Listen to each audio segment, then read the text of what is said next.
भागवत कथा इत्यादि धार्मिक कृत्य करने की क्या शास्त्रिक विधि है?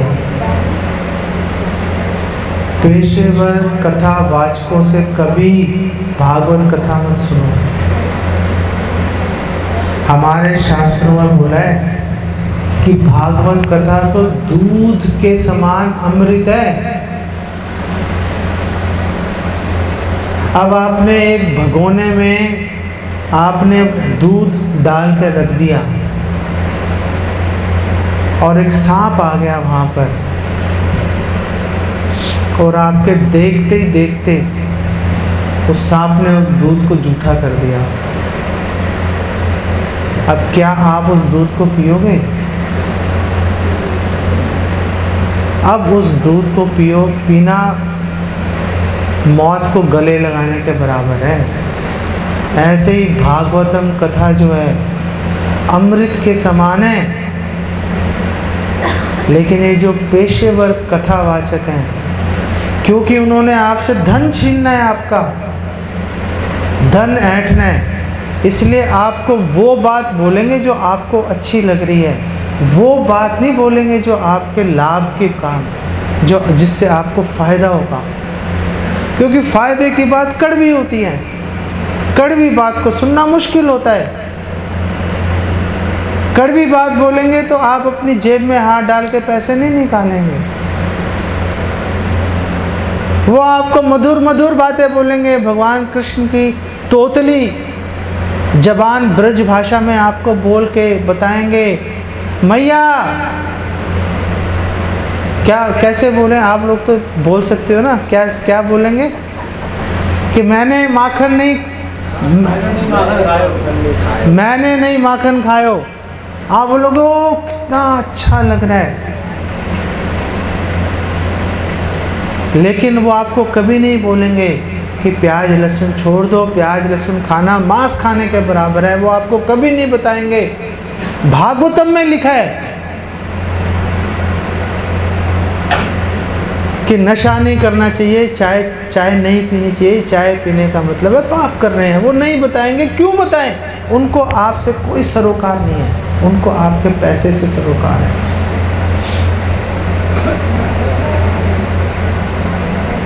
तो भागवतम कथा कराने की क्या विधि विधान है?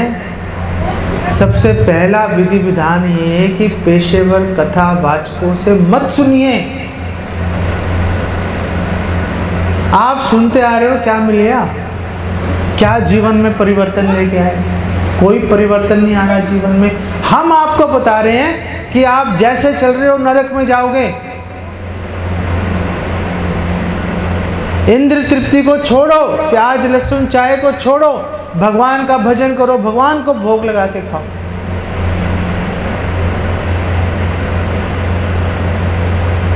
आप बोलोगे कि हम तो कोई बंधन नहीं चाहते, हम तो स्वच्छंद रहना चाहते हैं। तो हम आपसे प्रश्न पूछते हैं, आप में से कितने लोग बिना ब्रेक वाली गाड़ी में बैठना चाहोगे? कितने लोग हैं? हाथ खड़ा करके बताओ। बिना ब्रेक की गाड़ी में कोई नहीं बैठना चाहता। अगर गाड़ी में ब्रेक है, उसको 100 की स्पीड में भी भगाओगे कोई परेशानी नहीं है, मौका आते ही ब्रेक लगाएंगे, रुक जाएंगे।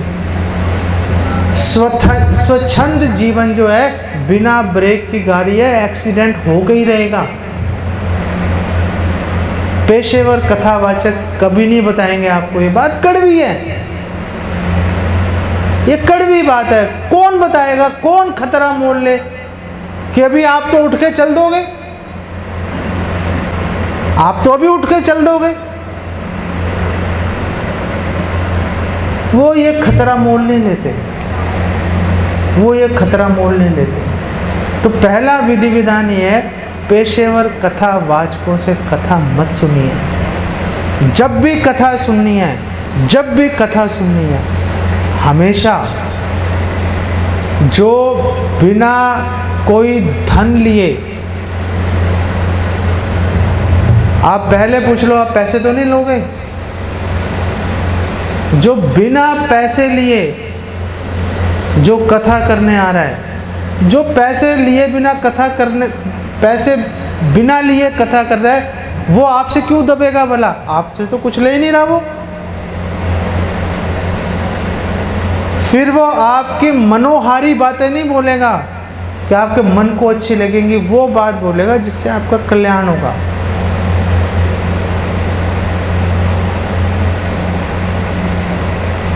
ऐसे डॉक्टर के पास मत जाओ जो आपको पुचकारे, आपसे मीठी मीठी बातें करे। रोग दूर नहीं होगा। रोग कैसे दूर होगा? रोग दूर होगा। एक आपको बात बताता हूँ, कलकत्ता की बात है ये, कलकत्ता की। वहाँ पे एक बच्चा था, छोटा सा बच्चा, उसकी पीठ पे फोड़ा हो गया। फोड़ा समझते हो ना, फिंसी फोड़े जो होते हैं, फोड़ा हो गया और उसमें पस भर गई, मवाद भर गया उसमें। उसका जीना दुर्भर हो गया, उसका इतनी दर्द सही नहीं जा रही, रोए जा रहा है, रोए जा रहा है।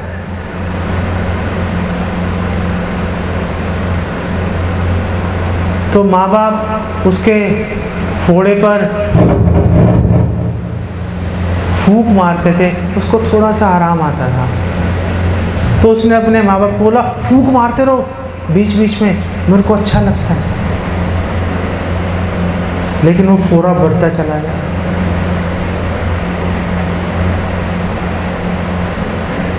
तो बुलाया भी नहीं था। उनके मित्र थे एक डॉक्टर, तो डॉक्टर आए, उसने कहा ये क्या पागलपन कर रहे हो? फूंक मारने से फोड़ा कभी ठीक हुआ है? फूंक मारने से कभी फोड़ा ठीक नहीं हुआ। ऐसे ही कर्म कांड करने से, पेशेवर कथा सुनने से कभी भव बंधन नहीं कटेगा आपका। भव बंधन काटना है तो कड़वी बात सुननी पड़ेगी आपको। जो बिना स्वार्थ के, बिना लालच के कथा कर रहे हैं, उनसे सुनो जाकर, तब कल्याण होगा। तो वो डॉक्टर आया बिना बुलाए। चलो आपने हमें तो बुलाया ही था, लेकिन वो तो बिना बुलाए आ गया वो। और उसने कहा ये क्या पागलपन कर रहे हो? उसने कहा डॉक्टर साहब हाथ मत लगाना। वो बच्चे ने बोला मारो इस डॉक्टर को, ये मेरा दुश्मन है।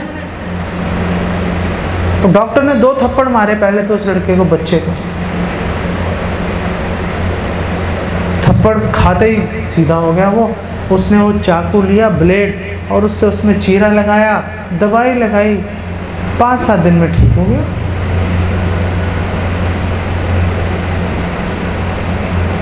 तो आप सब वो छोटे बच्चे हो जो अपनी पीठ पे फोड़ा लेके घूम रहे हो और सबको बोल रहे हो फूंक मारो इस पे। फूंक मारने से फोड़ा ठीक नहीं होगा, कटवाना पड़ेगा, चीरा लगवाना पड़ेगा। जब तक वो पस, जब तक आपके पाप उबल के बाहर नहीं गिर जाएंगे, तब तक ठीक नहीं होगा आपका रोग। अब दूसरा प्रश्न आ गया। अब दूसरा प्रश्न आ गया कि एक प्रमाणिक वैष्णव गुरु से भागवत कथा कराने की क्या विधि विधान है? कोई विधि विधान नहीं है, कोई विधि विधान नहीं है। श्राद्ध हो ना हो, होली, दिवाली, दशहरा, कोई विधि विधान नहीं है। जब आप करवा सको, आप उनके चरण में गिरकर उनको बोलो आप प्लीज आओ, आपके बिना रहा नहीं जा रहा। अभी बोला नहीं आज तक किसी ने, हम ही जबरदस्ती लगे हुए हैं। लेकिन शिष्टाचार ये है कि जाओ, जाके पैरों में गिर जाओ वैष्णव गुरु के, और उनको बोलो आप आओ और आप हमारा मार्गदर्शन करो, भगवान की शिक्षाओं को, भगवान की कथा को हमें बताओ, भगवान हमसे क्या चाहते हैं हमें बताओ। कोई समय देश काल का विचार मत करो आप, कोई विधि विधान नहीं है। कोई बहुत बड़ा प्रपंच करने की आवश्यकता नहीं है, ऐसे ही जैसे कर रहे हो ऐसे ही कर लो बस। पैर मत छूइए दूर से।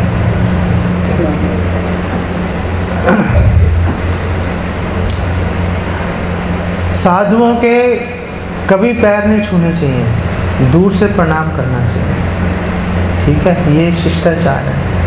विशेषकर माताओं को तो साधुओं के पैर स्पर्श नहीं करना चाहिए, दूर से प्रणाम करना उचित है, ठीक है। ये माताओं के लिए विशेष जो है हिदायत है, शिक्षा है ये। अगर पैर ही छूने का शौक है, अपने पति के और सास ससुर के पैर छुओ, उनके तो छू नहीं रहे उनके नहीं छू रहे उनके पैर छुओ, साधु को दूर से प्रणाम करो झुक के, वो आशीर्वाद मिल जाता है, ठीक है।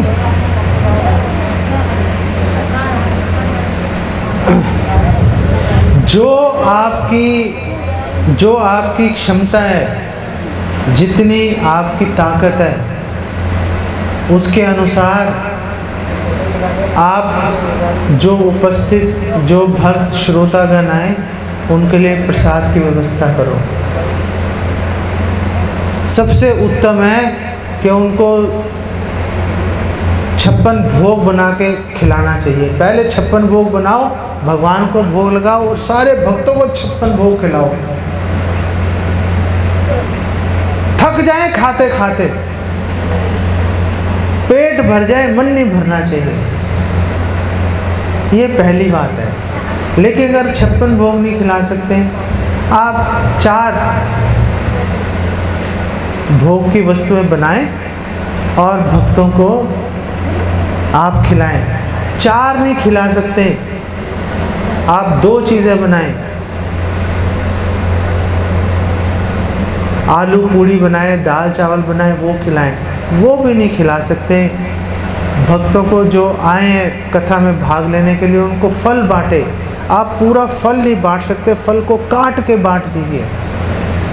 आप सबको एक एक केला नहीं दे सकते, उसके 6 टुकड़े करके सबको थोड़ा थोड़ा दीजिए। जैसी क्षमता है उसके अनुसार आप, क्योंकि ये संकीर्तन यज्ञ है और यज्ञ के बाद हमेशा प्रसाद वितरण होना चाहिए,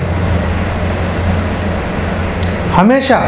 जैसे कल भी बाहर जो है बहुत साधारण सिंपल प्रसाद बांटा गया था, क्योंकि वो बांटना आवश्यक है।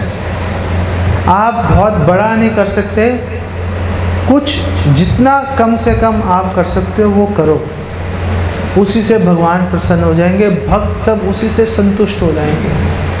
क्योंकि जो सरल व्यक्ति है, जो अच्छे लोग हैं, जो गंभीर है भक्ति में आगे बढ़ने के लिए, वो कथा के श्रवण से ही उनका मन भर जाता है, वो प्रसादम के पीछे नहीं भागते हो। लेकिन अगर प्रसादम दे सकते हैं तो अवश्य देना चाहिए, ठीक है।